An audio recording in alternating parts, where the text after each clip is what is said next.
Hello guys, welcome back to my YouTube channel in another episode. Video को like share subscribe करना ना भूलें। तो इस एपिसोड की स्टार्टिंग में दिखाया जाता है कि फैटी वांग और हाई जूनियर दोनों बात कर रहे होते हैं क्योंकि पहाड़ पर आग लग गई थी।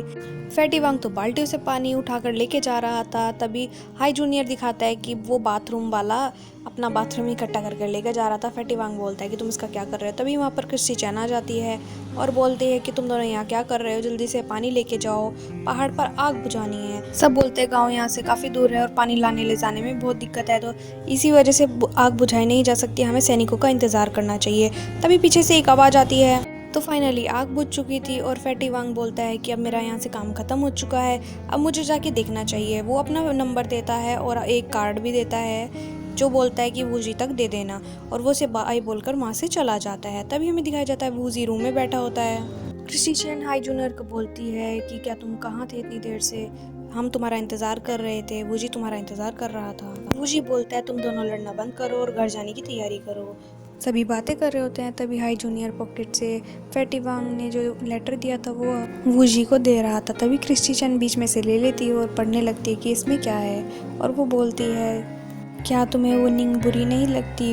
वूजी बोलता है कि नहीं, वो तो एक अच्छी है, मैं उससे मिला हूँ, उसके साथ मैंने टाइम भी स्पेंड किया है और वो इतनी बुरी नहीं है जितना कि तुम उसे समझते हो। वूजी पूछता है कि फैटी वांग कहाँ गया, तो वो बताता है कि वो तुम्हारे लिए फ़ोन नंबर छोड़कर गया है, और वो सब बात कर रहे होते हैं। तभी इसके बाद हमें सीन दिखाया जाता है शहर का। वो सब शहर आ चुके थे। नेक्स्ट सीन में हमें दिखाया जाता है वूजी के घर पर सब आए होते हैं और आराम से बैठे होते हैं और अच्छे अच्छे खाने की तैयारी कर रहे होते हैं।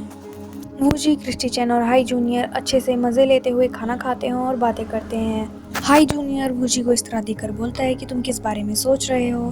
तो वो बोलता है कि मैं कुछ खास नहीं, मैं सोच रहा हूँ कि मैंने अपनी लगभग ज़िंदगी खो ही दी थी। और वहाँ पर वो सोचता है कि कितने लोग वहाँ पर मारे जा चुके हैं कब्र में। क्रिस्टी चैन उन दोनों को हंसाने की कोशिश करती है और वो आपस में बैठकर बात करते हैं। वूजी बोलता है मुझे सिर्फ अपने अंकल की ही चिंता नहीं है, मुझे एक और चीज़ परेशान कर रही है। क्रिस्टी चैन उससे पूछती है कि वो कौन है।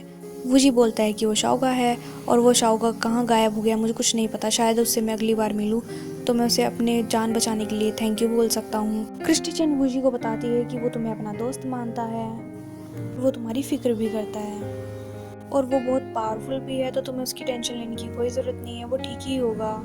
सभी आराम से बैठे होते हैं। तभी वूजी का फ़ोन बजता है और वूजी देखता है किसका फ़ोन है। ये कॉल अंकल 3 की थी। अंकल 3 वूजी से बोलते हैं कि तुम्हें अभी आना होगा मेरे पास। वो बोलता है क्यों, आप मुझे यहीं पे बता दीजिए। वो बोलता है क्या तुम्हारे साथ क्रिस्टी चैन और भी हैं। वो बोलता है हाँ। तो वो क्रिस्टी चैन के पास जाता है और बोलता है कि हमें अंकल ने अभी बुलाया है और हमें वेस्ट लेक पे चलना चाहिए और वहाँ पे खाना भी बहुत अच्छा होता है। वो दोनों एक्साइटेड होकर वूजी के साथ चल देते हैं। क्रिस्टी चैन और हाई जूनियर को झूठ बोलकर वूजी बोलता है कि मैं तुमसे शाम में मिलता हूँ, और वो अंकल 3 के पास चला जाता है। अंकल 3 से बोलता है क्या हुआ। अंकल 3 बोलते हैं कि देखो ये किसी की जालसाजी हो सकती है, जो ये स्क्रिप्ट मिली है ये बिल्कुल नकली है, तो बहुत सारे सोने से बनी हुई थी। और वो देखता है कि हाँ ये किसने किया होगा, तो वो क्यूपिंग का नाम लेता है और बोलता है कि ये शायद उसी की जालसाजी हो सकती है। वो बोलता है कि नहीं, मैंने बहुत अच्छे से सोचा, ये उसका काम नहीं है, और ये तुम देखो। वो बोलता है कि तुम ऐसे कैसे कर सकते हो, वहाँ पर बहुत सारी चीज़ें थी जो हमने मिस कर दी हैं। वो बोलता है कि अंदर जाने का अब कोई रास्ता नहीं बचा है जहाँ से हम आए थे। मगर वूजी को याद आता है कि हम वहाँ से वो बॉक्स भी तो लेकर आए थे। अंकल 3 बोलते हैं कि चलो मैं लेके आता हूँ और आज उसको ओपन करके देखते हैं। वूजी अंकल 3 से बोलता है मेरे पास वो की भी है जो उस औरत के मुंह में थी। अंकल 3 बोलते हैं चाबी इसमें नहीं लगेगी, इसके अंदर एक तंत्र भी हो सकता है जिससे हम दोनों फंस सकते हैं, तो प्लीज़ इसको छेड़ना मत। इसका कोई और की दबाते हैं अंकल और वो खुल जाता है। उसमें बोलता है कि 8 नंबरों का कुछ हो सकता है। अंकल 3 अपने औजार लेने जाते हैं। तभी वूजी देख रहा होता है, तो वो एकदम से उसको नंबर याद आता है। वहाँ पर उसने एक बेल्ट पे नंबर लिखा हुआ था जो बाहर से लोग आए हुए थे, तो वो उस नंबर को उस पर डालता है और वो खुल जाता है। जैसे ही बॉक्स खुलता है उसके अंदर एक फिश होती है कॉपर की।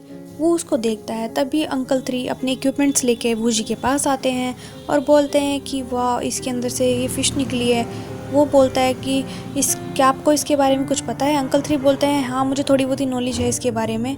अंकल 3 बोलते हैं क्या मैं इसे स्टडी के लिए ले सकता हूँ। वो जी बोलता है कि नहीं अंकल 3 ये तो मेरे पास ही रहेगी। अंकल 3 बोलते हैं कि ओके कोई बात नहीं, अभी तुम्हारे पास छुट्टियाँ हैं, अब तुम तीनों मिलकर छुट्टियाँ कहीं भी बिता सकते हो, अपना एंजॉय करो। वो जी उस कॉपर फिश को देखता है नेक्स्ट सीन में दिखाया जाता है वूजी एक रूम में बैठा होता है और अपने ग्रैंडपा की बुक पढ़ रहा होता है जिसके अंदर से कुछ पेज फटे हुए होते हैं। वूजी को बुक देखकर कुछ समझ नहीं आता और वो सोचता रहता है और बाहर हाई जूनियर और क्रिस्टी बैठे होते हैं। वो निंग के बारे में बात कर रहे होते हैं कि निंग कैसी निर्दयी लड़की थी। हाई जूनियर से बोलती है क्रिस्टी कि क्या हमें वूजी के पास जाके देखना चाहिए, उसने अपने आप को अंदर लॉक कर लिया है। क्रिस्टी हाई जूनियर से पूछती है क्या हमें उसके बाबूजी के पास जाना चाहिए या नहीं। हाई जूनियर मना कर देता है और बोलता है कि हमें उसे थोड़ी देर अकेला छोड़ देना चाहिए। और वहीं पर वे दोनों बात कर रहे होते तभी क्रिस्टी को भूख लग जाती है और क्रिस्टी को बोलता है हाई जूनियर कि तुमने अभी तो खाना खाया था, तुम्हें इतनी जल्दी कैसे भूख लग सकती है और तुमने इतने सारे चिप्स भी खाए थे। तो क्रिस्टी बोलती है कि अपना मुँह बंद रखो और वो खाने लगती है। और तभी हाई जूनियर वूजी के पास जाता है और वो देखता है कि वहाँ पर डेस्क पर एक कॉपर फिश रखी होती है। हाई जूनियर वूजी से पूछता है तुम्हें कहाँ से मिली और कैसे मिली।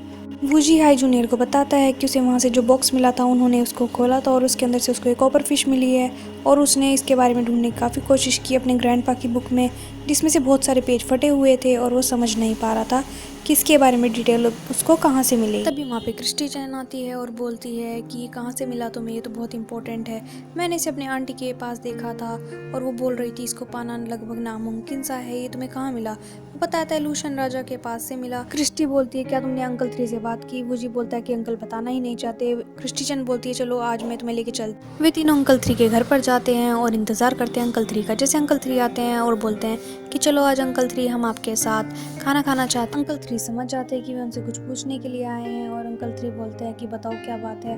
वो सब बोलते हैं कि अरे कोई बात नहीं, हम तो सिर्फ आपके साथ यहाँ सेलिब्रेट करना चाहते थे। और सबके सब एकदम से सब चीज़ें देने लगते हैं अंकल 3 को। अंकल 3 समझ आते हैं। अंकल 3 बोलते हैं कि बताओ मुझे पता है तुम क्या पूछना चाहते हो। वो बोलते हैं क्या, मुझे पता है तुम मछली के बारे में पूछना चाहते हो। अंकल 3 बोलते हैं कि मुझे वाकई में इसके बारे में कुछ नहीं पता, मैं भी तुम्हारी तरह उत्सुक हूँ इस बारे में जानने के लिए, चलो फिर भी जितना मुझे पता है मैं तुम्हें बताता हूँ। अंकल 3 बोलते हैं क्या तुम्हें पता है 9 दरवाज़ों के बारे में जो पुरानी सभ्यता की रक्षा करते थे, जो राजा के अधीन भी थे। वूजी बोलता है हाँ मुझे पता है, हम भी उनमें से एक वू परिवार में से आते हैं। वे अलग अलग परिवारों के नाम थे जिनको दरवाज़ों का रूप दिया गया था। तो इसमें अंकल 3 बोलते हैं कि जब मैं छोटा था एक बूढ़े अंकल मुझे मिले थे, मैं भी बहुत उनसे जानना चाहता था। वो एक बार एक मिशन पे जा रहे थे, मैं उनके बारे में जानना चाहता था। वो 3 साल के लिए बोल रहे थे कि मैं जाऊंगा। तो वो 3 साल बाद जब वो मुझे मिले तो उनकी एकदम हालत बदल चुकी थी, उनकी शक्ल भी बदल चुकी थी, उनका व्यवहार भी बदल चुका था। और जब मैं उनसे मिला मुझे उनकी डायरी मिली और मैंने उसके अंदर पढ़ने की सोची तो एकदम उन बूढ़े बाबा को पता चल गया था। और जैसे उन्होंने मुझे पकड़ा और मैंने उनसे चुपके फटाफट से वो 3 पेज फाड़ दिए और जला दिए। इसी वजह से वो डायरी के 3 पेज गायब हो गए।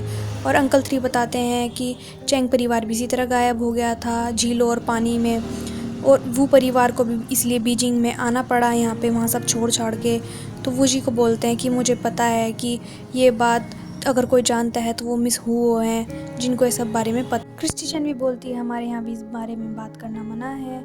और वूजी को अंकल बोलते हैं कि अंकल 3 की बात सुन के वूजी बोलता है कि क्या मैं मिसिस हुओ की तलाश करूं। अंकल 3 बोलते हैं इस बात को यहीं ख़त्म करो और मैं इस बारे में और कोई बात नहीं करना चाहता। तभी हमें वूजी को दिखाया जाता है, सब उसके घर पे होते हैं और वूजी बोलता है कि अंकल 3 ने जो बताना था हमें बता दिया, उन्होंने हमें क्लू तो दे दिया, मगर अब हमें मिस हुओ को ढूंढना पड़ेगा। तो वो निकल जाते हैं मिस हुओ को ढूंढने के लिए। वूजी हाई जूनियर क्रिस्टी के साथ पैंजी यूनान पहुंचता है जहां पे पुरानी चीज़ें बहुत सारी मिलती हैं, असली और नकली भी। क्रिस्टी बोलती है कि हाई जूनियर देखो यहाँ खरीदारी कर रहा है मगर कहीं लुट ना जाए। ऐसा ही होता है। वो एक दुकान में जाता है, वहाँ पर उसको एक जेड का बना हुआ हेयर क्लिप पसंद आता है। वो बोलता है कि ये असली है और ये 15,000 रुपये का है। वो बोलता है कि मैंने इसके देखो सही रेट लगवा लिया। वूजी बोलता है कि जेड नहीं है रियल, ये नकली है और ये अगर तुम खरीदना चाहते हो तो तुम बस इसके 150 युवान दे दो। तो वो डील करवा। तभी क्रिस्टी बोलती है कि ये 150 नहीं 100 युवान में देंगे। तो वो अंकल बोलते हैं कि इस लड़के की नज़र तो पारदर्शी है और कोई बात नहीं, अगर तुम्हें चाहिए तो तुम 100 युवान में ले सकते हो। तभी वे सब बाहर निकलने लगते हैं। तभी क्रिस्टी को हाई जूनियर बोलता है कि ये पिन तुम्हें ले लेनी चाहिए। क्रिस्टी बोलती है कि मैं लड़कियों वाली ये ओल्डेस्ट चीज़ें नहीं पहनती और ये तुम्हें किसी को अपनी फ्रेंड को देनी चाहिए। बोलती है ठीक है मैं भी और शॉपिंग के लिए जाऊँगा। तभी वूजी बोलता है कि क्रिस्टी तुम इसका ध्यान रखना और क्रिस्टी उसके साथ चले जाती है। वूजी बोलता है कि वूजी क्रिस्टी से बोलता है कि हम फैटीवांग की शॉप पर मिलेंगे। फैटीवांग की शॉप पर जैसे वूजी जाता है तो वो देखता है फैटीवांग डील कर रहा होता है और वो उस अंकल को बोलता है कि तो कबाड़ है, ये बहुत पुराना है मगर ये ट्रेजर नहीं है। तो वो उसके कम रेट लगा रहा था। तभी वो अंकल जो फैटी वांग से डील कर रहे थे वो बोलते हैं, फैटी वांग तुम्हें कुछ नहीं पता, तुम्हें नॉलेज नहीं है, ये बहुत कीमती खजाना है। वो बोलता है कि नहीं नहीं अंकल, आप चाहे किसी से पूछ लो, मैं यहाँ का सबसे बड़ा नामचीन हूँ। तभी हम देखते हैं पीछे से वूजी आता है और वो उनकी बातें सुन रहा होता है। अंकल बोलते हैं कि मुझे तुम्हें नहीं बेचना, वो वहाँ से जाने लगते हैं। तभी वूजी बोलता है कि अंकल क्या मैं आपका वो सामान देख सकता हूँ, मुझे कांसे की चीज़ें बनी हुई बहुत पसंद है। तो अंकल को वूजी को सामान दिखाते हैं। वूजी बोलता है कि ये तो अंकल बना हुआ तो 1965 समथिंग का है और ये उस राजा का है जिस पर ये बच्चों के और कला के निशान बने हुए हैं, मगर ये थोड़ा टूटा हुआ होना चाहिए था, मगर ये टूटा हुआ नहीं है, तो इसके इतने ज़्यादा रेट नहीं है। तो वो बोलता है कि आपने कितने रेट लगाए। वो अंकल वूजी से बोलते हैं कि मैंने इसके 30,000 युआन लगाए। तभी पीछे से फैटी वांग आता है, बोलता है कि मैं इसको ख़रीदने के लिए तैयार हूँ इतने में। तभी वूजी बोलता है कि हाँ ठीक है, मगर अंकल बोलते हैं मैं इस वूजी को ही बेचूंगा ये। और तभी फैटी वांग पीछे से बोलता है कि 30,000 से 10,000 ऊपर और लगा देता हूँ। फैटी वांग अंकल को कन्विंस करता है कि इसके पास पैसे भी नहीं है और तुम डील मुझसे ही करो। तभी फैटी वांग वूजी को उठाकर बोलने लगता है कि चलो चलो पेपर पे साइन करते हैं, और वूजी के कान में बोलता है फैटी वांग कि तुम मुझे डील करने दो। और इसी तरह ये एपिसोड यहाँ ख़त्म होता है। तो अगली बार मिलते हैं एक नेक्स्ट एपिसोड के साथ।